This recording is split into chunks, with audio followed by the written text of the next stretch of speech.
टुनटुनी चिड़िया को पेड़ पक्षियों पौधों से बातें करना बहुत पसंद था। एक दिन जब वो अपने जंगल के पीछे वाले बगीचे में नीम के पेड़ से बातें कर वापस आ रही थी, तभी उसे रास्ते में उसको रानो चिड़िया मिल गई, जो उसके कॉलेज में उसके साथ पढ़ती थी। अरे टुनटुनी, तू कहाँ चली गई थी? मैं कब से तुझे ढूंढ रही थी। कल मेरा बर्थडे है, सबको आना है और हमने एक लोक संगीत का प्रोग्राम भी रखा है। तू लहंगा ही पहन कर आना, सब मिलकर डांस करेंगे, बड़ा मजा आएगा। मैं नहीं आ पाऊंगी। तू जानती है ना कि हम लोग कितने गरीब हैं। मैंने तो आज तक कभी ढंग के कपड़े भी नहीं पहने, फिर मैं लहंगा कहाँ से पहनूंगी? नहीं टुनटुनी, जो भी हो मुझे कुछ नहीं सुनना, तुझे आना ही होगा। तेरे बिना प्रोग्राम में मजा नहीं आएगा। उसके बाद दोनों अपने घोंसले में चली जाती है। वहाँ टुनटुनी चिड़िया की माँ टूनी चिड़िया सेठ के घोंसले में खाना बनाने के लिए जाने के लिए तैयार खड़ी थी, लेकिन टुनटुनी चिड़िया का फूला हुआ मुंह देखकर वो उससे बोलती है, अरे अब तू लहंगे की बात लेकर क्यों बैठ गई? मैं सेठ जी के घोंसले में खाना बनाकर किसी तरीके से घर अकेले चला रही हूँ। किसी तरह तुझे कॉलेज भेज पा रही हूँ। तेरे बापू बीमार पड़े हैं, हमारे पास इतने पैसे कहाँ से आएंगे? मैं काम पर जा रही हूँ और रास्ते में अगर मुझे कोई सस्ता सा लहंगा मिलेगा तो देख लूंगी, फिर मैं तेरे लिए ले लूंगी। माँ, सचमुच तुम लहंगा मुझे दिलवाओगी ना? हाँ ठीक है, दिला दूंगी, लेकिन पहले तू अपने आंसू पोंछ ले। टुनटुनी चिड़िया अपनी माँ के जाने के बाद उसी जादुई नीम के पेड़ के नीचे बैठ जाती है और वहाँ जाकर रोने लगती है, क्योंकि जब भी वो उदास होती तो वो उसी नीम के पेड़ के पास जाकर बैठ जाती और उस पेड़ के साथ ढेरों बातें करती। तभी आज अचानक उस पेड़ से आवाज आई। क्यों रो रही हो टुनटुनी? वो आवाज सुनकर टुनटुनी चिड़िया चौंक गई।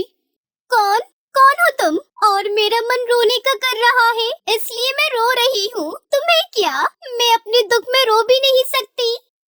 रोने से कुछ नहीं होगा, तुम समस्या बताओ क्या है, शायद मैं उसे दूर कर सकूं। तुम क्या मेरी समस्या का हल कर पाओगे? तुम तो हिल भी नहीं सकते। लेकिन मैं तुम्हारी मदद कर सकता हूँ, क्योंकि मैं जादुई पेड़ हूँ और मुझे तुम्हारी मदद करके बहुत अच्छा लगेगा। और तुम हमेशा मेरी और आसपास वाले छोटे पेड़ पक्षियों सबका कितना ध्यान रखती हो, वरना सारे पक्षी तो यहाँ पर हमारी लकड़ियाँ और फल फूल तोड़ने ही आते हैं। फिर टुनटुनी चिड़िया उस पेड़ को अपनी उदासी का कारण बताती है। अच्छा, तो अब मैं चलती हूँ।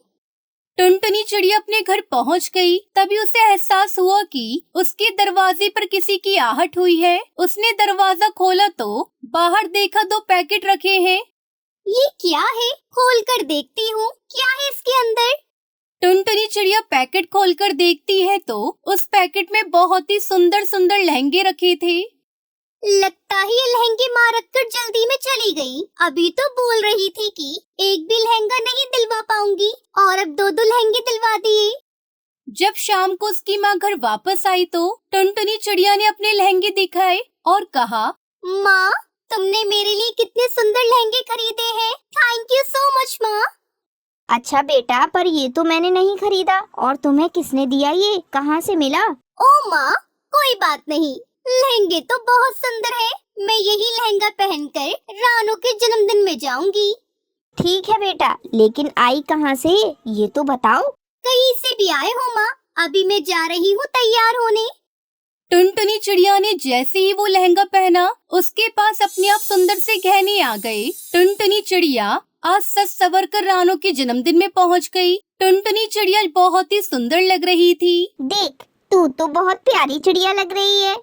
फिर टुनटुनी चिड़िया ने वहाँ खूब मजे किए और कुछ समय बाद वो अपने घर वापस आ गई। दूसरे ही दिन वो सुबह सुबह जंगल के पीछे वाले बगीचे में वही जादुई नीम के पेड़ के पास गई और बोली, अरे दोस्त, मैं समझ गई कि वो लहंगे तुम्ही ने दिए हैं। तुम बहुत अच्छे हो। टुनटुनी, वो दोनों ही लहंगे जादुई हैं। एक लहंगे से तुम जो अपने लिए मांगोगी वो मिल जाएगा, और दूसरे लहंगे से दूसरों पर उपकार करने के लिए जो मांगोगी वो मिलेगा। लेकिन दोनों लहंगों से दिन में कोई एक बारी एक इच्छा पूरी हो सकती है। हाँ, लेकिन उन लहंगों से कभी किसी का नुकसान करने की मत सोचना। अच्छा ठीक है, अब मैं चलती हूँ। और फिर टुनटुनी चिड़िया जल्दी जल्दी घर आई और उस लहंगे को पहन लिया।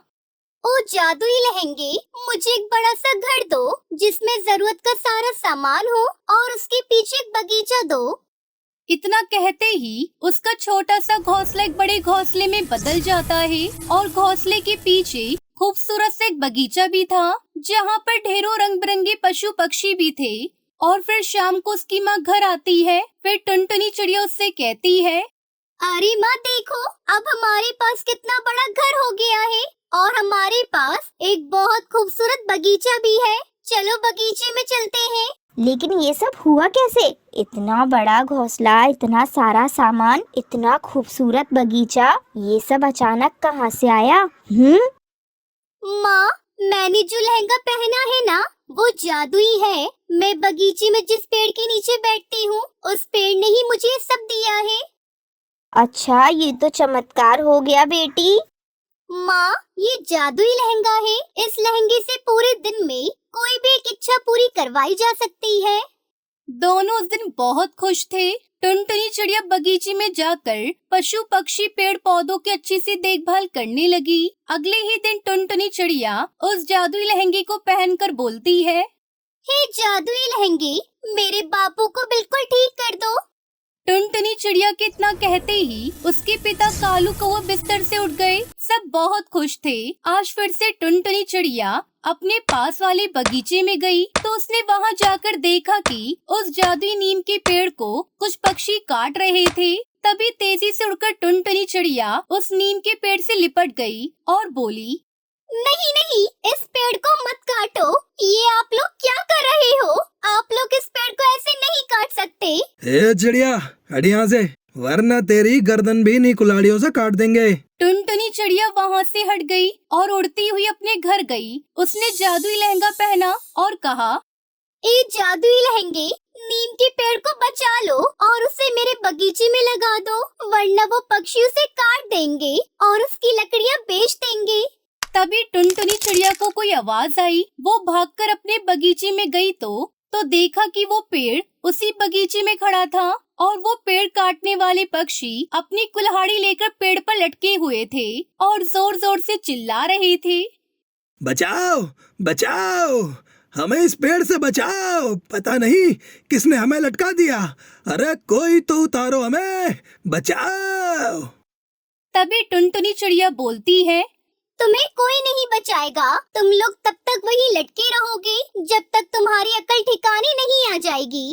अरे अरे हमें माफ कर दो। अब कुछ नहीं हो सकता है। अचानक से वो दोनों पेड़ से नीचे गिर जाते हैं। किसी का सर फूटा तो किसी की कमर टेढ़ी हो गई और वहाँ से वो दुम दबाकर भाग गई। तभी टुनटुनी चिड़िया पेड़ से बोलती है, पेड़, तुम ठीक तो हो ना? जिसके पास तुम्हारे जैसा दोस्त हो उसका क्या हो सकता है। फिर टुनटुनी चिड़िया अपने घर आ गई और खुशी खुशी अपने परिवार के साथ रहने लगती है।